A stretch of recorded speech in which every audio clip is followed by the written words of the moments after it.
Que le Seigneur Jésus-Christ vous bénisse. Aujourd'hui, nous voulons voir comment est-ce que l'œuvre de gagner des âmes à Christ, d'évangéliser, alors conduit à être rempli du Saint-Esprit. Rappelez-vous, nous avons fait la vidéo sur comment être rempli du Saint-Esprit. Parce que beaucoup de personnes cherchent à être remplies du Saint-Esprit et ces personnes-là pensent que c'est difficile d'être rempli du Saint-Esprit. Non. Être rempli du Saint-Esprit, je dirais, c'est encore plus facile même que la repentance. Il vous suffit d'appliquer ce que nous allons dire dans cette vidéo-là. Si vous appliquez cela, vous serez rempli du Saint-Esprit. Par la grâce de notre Seigneur Jésus-Christ. Alors, comment faut-il faire pour être rempli du Saint-Esprit? Aujourd'hui, on a déjà fait la vidéo. Aujourd'hui, nous allons aborder la partie sur l'évangélisation. Comment l'évangélisation nous conduit à la plénitude du Saint-Esprit. Mais avant, on va écouter un extrait de la vidéo que nous avons faite. Oui, cette vidéo sur comment est-ce rempli du Saint-Esprit. Bon, j'avais dit cela, mais je n'ai pas détaillé. Et je sais que, bon, ça ne va pas aider le peuple de Dieu. Donc, c'est pourquoi je reviens encore sur ces éléments pour étayer ces propos, pour vous permettre d'être rempli du Saint-Esprit, pour que vous ayez une meilleure compréhension. On écoute l'extrait et puis on revient. Écoutons. Jésus-Christ aime chez le chrétien, il aime le chrétien qui obéit à la parole de Dieu et qui vit une vie de sainteté et qui gagne les âmes pour le ciel. Ça, je vous dis, oh non, ces gens de chrétiens, non, Jésus-Christ les aime trop. Non, je vous le dis, quand vous prêchez, vous-même d'abord, vous vivez selon la parole de Dieu. Est-ce que vous m'avez compris? Vous vivez selon la parole de Dieu. Vous obéissez à la parole de Dieu. Vous la mettez en pratique. Oui, les paroles de notre Seigneur Jésus-Christ. Et vous évangélisez beaucoup. Vous gagnez les pécheurs à Jésus-Christ. Vous les arrachez du royaume des ténèbres, du royaume de Satan, pour les faire passer au royaume de la lumière à Jésus-Christ de Nazareth. Vous gagnez les âmes à notre Seigneur Jésus-Christ de Nazareth. Vous faites cette œuvre-là. Vous prêchez le vrai évangile de Jésus-Christ. La vérité de l'évangile. Le message de la sainteté. Le vrai évangile. Vous n'êtes pas là pour chercher l'argent des fidèles, des brebis. Non, vous cherchez à gagner les âmes pour le ciel. À les conduire à Jésus-Christ, le roi des rois. Non, si vous faites ça, non, le Seigneur Jésus-Christ va trop vous aimer. Ah, ça, je vous le dis. Ça, c'est le secret. Hein?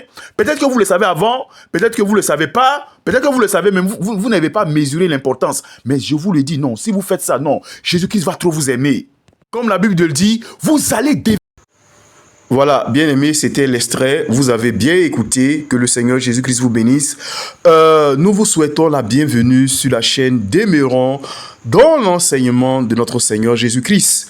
La chaîne, je vous dis, qui prêche le vrai évangile.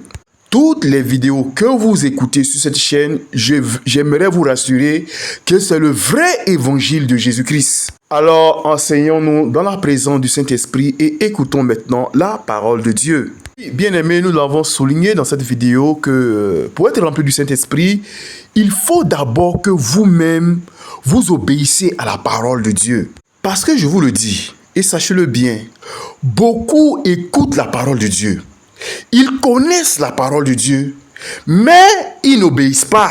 Qu'est-ce que ça veut dire? Je serai très simple. C'est-à-dire, ils savent que l'adultère, non, Dieu n'aime pas ça. Mais ils commettent quand même l'adultère. Ils savent que le péché, le vol, tout ce qu'on veut, ils savent que ce n'est pas bon. Mais ils le font quand même. Ils se donnent des arguments. J'en vois plein comme ça.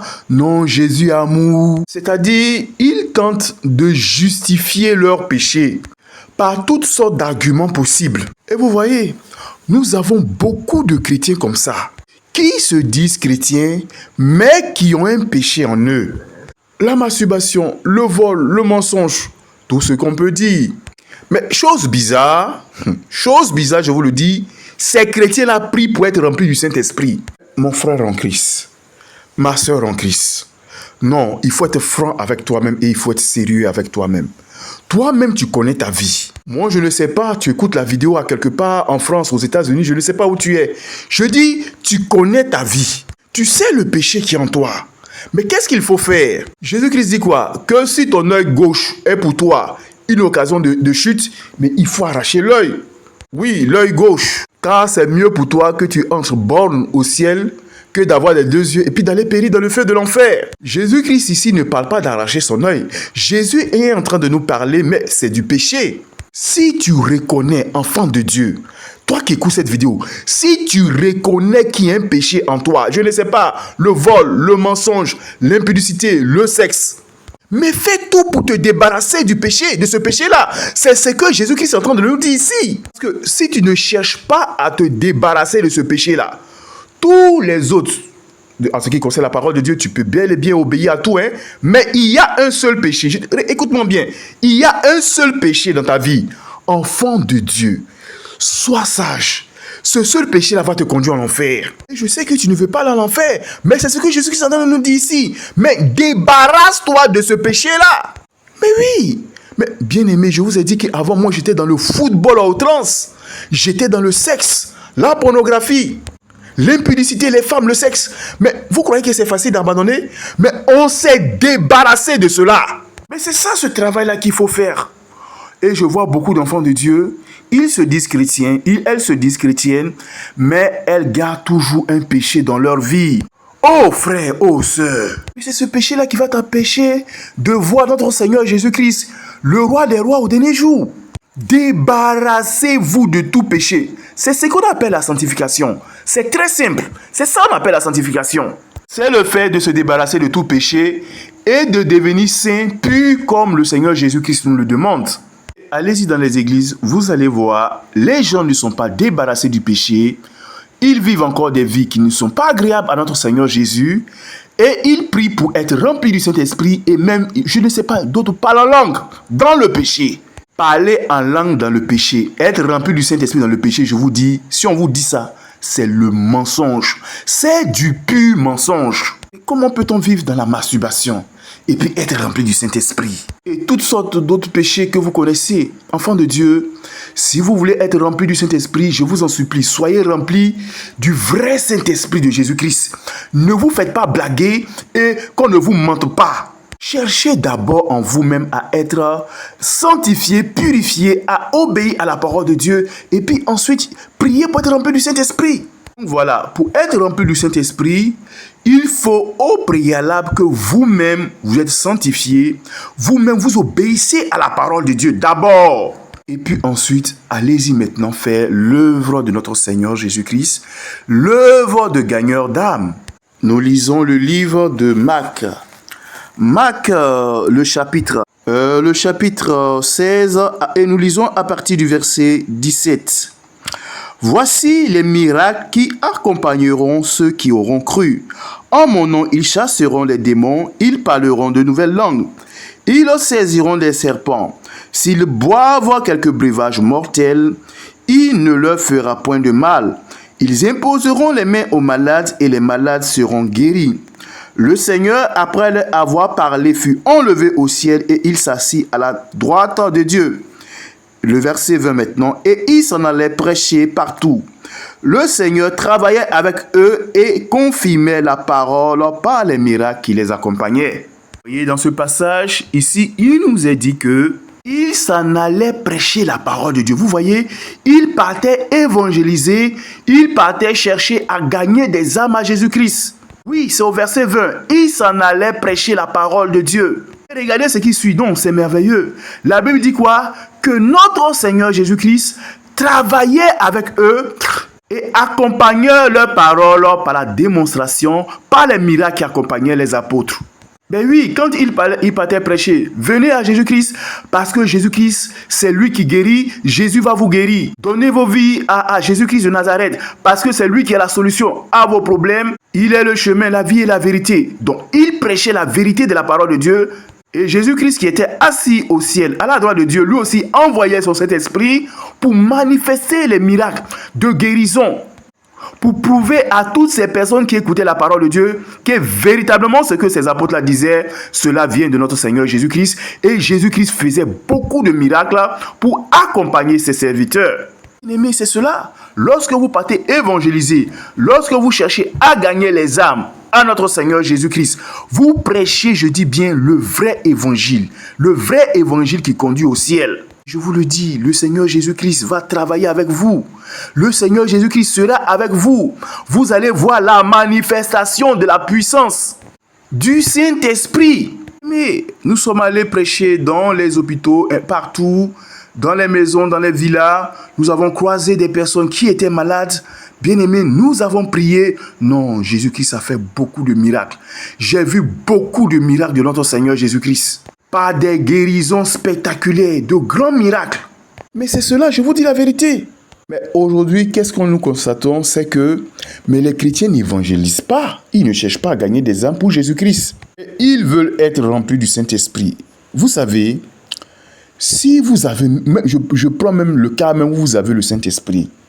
Si vous avez le Saint-Esprit, que vous avez les dons du Saint-Esprit, dons de guérison, de miracles, de révélation, vision, tout ce que vous voulez, je vous dis bien, si vous avez ces vrais dons-là en vous et que vous ne faites pas l'œuvre de notre Seigneur Jésus-Christ, vous savez ce qui va se passer? Mais les dons du Saint-Esprit simplement vont s'éteindre en vous. Oui, enfants de Dieu, vous allez les perdre. Donc là, mais ils vont s'éteindre en vous. Mais vous avez vu ce qu'il nous est dit dans le livre de Marc chapitre 16. On dit le Seigneur Jésus-Christ travaillait avec ses apôtres. Vous voyez? Et il envoyait des miracles pour confirmer leurs paroles. C'est pourquoi je vous dis que si vous œuvrez, vous prêchez le vrai évangile, l'évangile de la sainteté, l'évangile qui conduit au ciel, mais vous allez devenir les chouchous, les amis de Jésus-Christ. Le Seigneur Jésus-Christ va travailler avec vous. Mais est-ce que vous comprenez ce qui est dit dans le verset? Que si vous évangélisez, que vous faites l'œuvre du Seigneur, alors notre Seigneur Jésus-Christ, il travaille avec vous. Mais là, attention, à une seule condition. Je dis bien, à une seule condition. Que vous prêchiez le vrai évangile. Oui, c'est cette condition-là. Si tu prêches un faux évangile, non. Le Seigneur Jésus-Christ ne va pas travailler avec toi. Mais c'est pourquoi vous voyez que le Saint-Esprit, il est absent de beaucoup d'églises, je vous le dis. Parce que tout simplement, ces églises-là n'annoncent pas la vérité de l'évangile.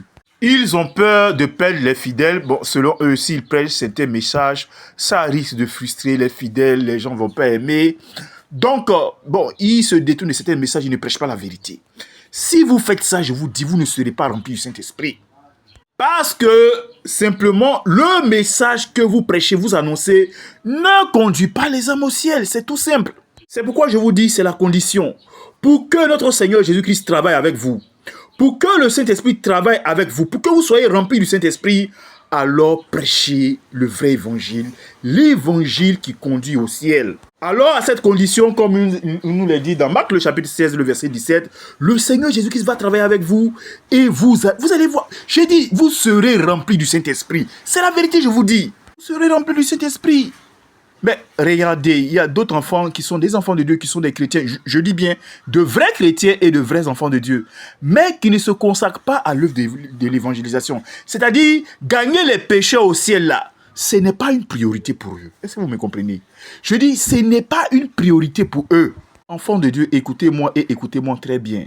Si gagner les âmes, les pécheurs, ceux qui ne connaissent pas Jésus, ceux qui sont dans l'adultère, qui sont dans le péché, ceux qui sont dans les maladies, dans les blocages, ces personnes-là qui souffrent, vous ne cherchez pas, en tant que vrai chrétien, je dis bien, vrai chrétien, vous ne cherchez pas à les gagner à Christ. Je vous le dis, vous ne serez pas remplis du Saint-Esprit. C'est l'une des raisons, oui, c'est l'une des raisons pour laquelle beaucoup d'enfants de Dieu ne sont pas remplis du Saint-Esprit. Mais on vient de lire dans Marc chapitre 16 et le verset 17. Jésus-Christ a rempli ses apôtres là. Mais c'est pourquoi? Mais c'est pour aller proclamer l'évangile. Si vous ne proclamez pas l'évangile, pourquoi Jésus-Christ va vous remplir du Saint-Esprit alors? Vous n'avez pas besoin du Saint-Esprit. Voilà, bien-aimés, c'est l'une des raisons pour laquelle beaucoup d'enfants de Dieu, je vous le dis, ne sont pas remplis du Saint-Esprit. Tout simplement parce que l'évangélisation, gagner les âmes à Christ, ce n'est pas leur priorité. Bon, ils viennent, ils prient, ils chantent, ils viennent à l'église tous les dimanches. Bon, ils écoutent la parole de Dieu, ils repartent à la maison. Après, le dimanche prochain, ils repartent à l'église. Bon, des chrétiens simples. Bon, frère, bien-aimé, ce genre de vie-là va jamais remplir quelqu'un du Saint-Esprit. Ça, je vous le dis, hein. Si vous n'êtes pas, écoutez-moi bien, si vous n'êtes pas zélé pour l'œuvre de Jésus-Christ, je dis, j'ai la plénitude du Saint-Esprit et je sais de quoi je parle. C'est la vérité. Si vous n'êtes pas zélé Enfant de Dieu, si tu n'es pas zélé pour l'œuvre de Jésus-Christ, gagner les pécheurs à Christ, être un pécheur d'âme, oh, enfant de Dieu, tu ne seras pas rempli du Saint-Esprit. Ça, je te le dis. C'est la vérité, bien-aimé. C'est quand vous allez aller gagner les âmes, aller prier pour les malades, vous serez confrontés à des cas de possession, des cas de folie, des cas de coma, des cas d'esprit de mort. Mais vous avez besoin de révélations. Si vous êtes confronté à un cas d'esprit de mort, vous priez, et la personne n'est pas guérie. Mais l'Esprit de Dieu va se révéler par des visions. Vous voyez, il va se révéler à vous par des paroles de connaissance pour vous dire que non, tu es en face d'un cas d'un esprit de mort. Et c'est comme ça les dons de révélation vont s'activer en toi. Bien-aimé, je vous enseigne la vérité et je vous dis la vérité. Beaucoup d'enfants de Dieu ne sont pas remplis du Saint-Esprit parce qu'ils n'évangélisent pas. L'œuvre que Jésus-Christ nous a dit, faites de toutes les nations des disciples. Non, je vous l'ai dit, ce n'est pas une priorité pour eux. C'est dommage. Donc, voilà la vidéo. Si vous m'avez bien compris, c'était pour vous dire que si vous n'êtes pas zélé pour l'œuvre de l'évangélisation, pour l'œuvre que Jésus-Christ nous a demandé de faire, bien aimé, malheureusement, vous ne serez pas rempli du Saint-Esprit. Et même si vous êtes rempli du Saint-Esprit, ça je vous le dis, mais que vous ne faites pas l'œuvre de Christ, vous n'êtes pas zélé, oh, le Saint-Esprit, les dons du Saint-Esprit vont se teindre en vous. Vous allez perdre l'onction de Dieu en vous. C'est la vérité. Que le Seigneur Jésus-Christ vous bénisse. J'espère que vous m'avez compris. À la prochaine vidéo. Amen.